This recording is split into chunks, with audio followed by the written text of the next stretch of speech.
মায়ের কলিজায় জনম দুখুনি মায়ের কলিজায় তোমার মতো সন্তান ৪,৫০০ বার তুমি লাথি মেরেছ।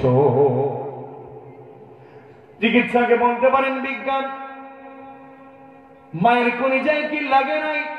চিকিৎসা বিজ্ঞান বলে, ও যুবক শুনে নাও, ওই ৪,৫০০ বার লাথির মধ্যে সবচাইতে ছোট যেটা লাথি, যেটা কম লেগেছে, ওই লাথিটা যদি কখনো তোমার বাবার কলিজার মধ্যে মারতা, তোমার বাবার দুনিয়ার জমিনে কলিজা ফেটে মারা যাইতো। কলিজা তো একই কলিজা, বাবার কলিজা, মায়ের কলিজা তো একই কলিজা।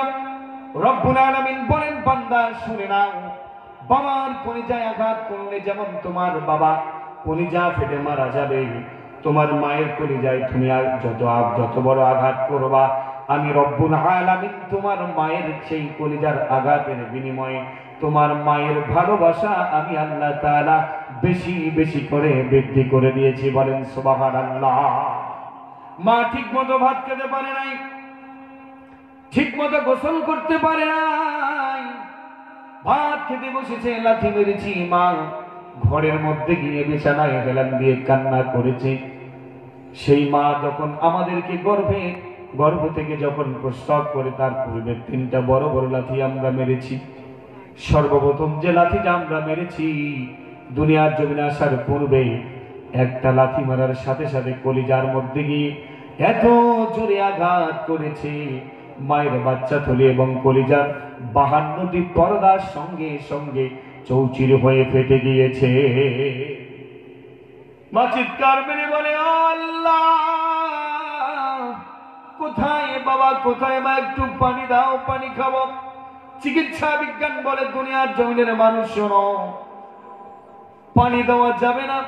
গোটা পৃথিবীর সমস্ত পানি যদি ওই সময় মাকে দাও, সমস্ত সমুদ্র শুকে যাবে, নদী শুকে যাবে, খাল বিল সব কিছু শুকে যাবে। আল্লাহর বান্দা শুনে নাও, মায়ের তৃষ্ণা কোনোদিনও মিটবে না, মায়ের তৃষ্ণা কোনোদিনও মিটবে না।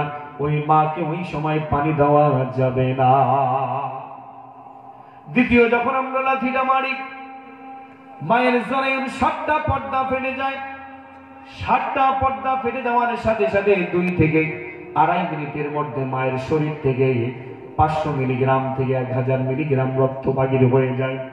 ও দুনিয়ার যুবক শোনো, পৃথিবীর জমিনে যদি তুমি তোমার মায়ের সামনে দাঁড়িয়ে থাকো, ওই সময় যদি তোমার শরীর থেকে ১০০ গ্রাম রক্ত বাহির হয়ে যায়, পৃথিবীর কোনো মা নাই ঠিক থাকতে পারবে নাকি বলেন তো?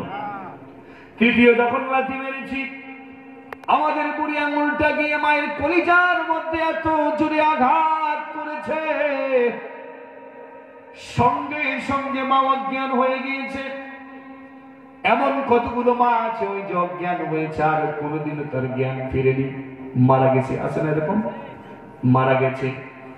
ওই মা যখন কোন জামাইয়ের হাতে সন্তানকে তুলে দেয়, আজ পর্যন্ত কোন মা তার কন্যা বিদায়ের সময় হাসতে হাসতে তুলে দেয় নাই। দিয়েছে নাকি? আমরা যখন ভূমিষ্ঠ হয়েছি, ডাক্তার বলেছে মুখ থেকে ময়লা সেরে দাও। মুখ থেকে যখন ময়লা সেরে দিয়েছে, আমাদের জবান থেকে একটা ছোট্ট আওয়াজ এসেছে। চিকিৎসা বিজ্ঞান বলেছেন তার বুকের কাছে একটা মাইক্রোফোন রেখে দেওয়া হয়েছিল, আর মায়ের কানের কাছে রেখে দেওয়া হয়েছিল। সন্তান উম্মুক বলে যখন একটা ডাক দিয়েছে, উম্মুকা শব্দের অর্থ হচ্ছে মা, উম্মুন শব্দের অর্থ হচ্ছে মা।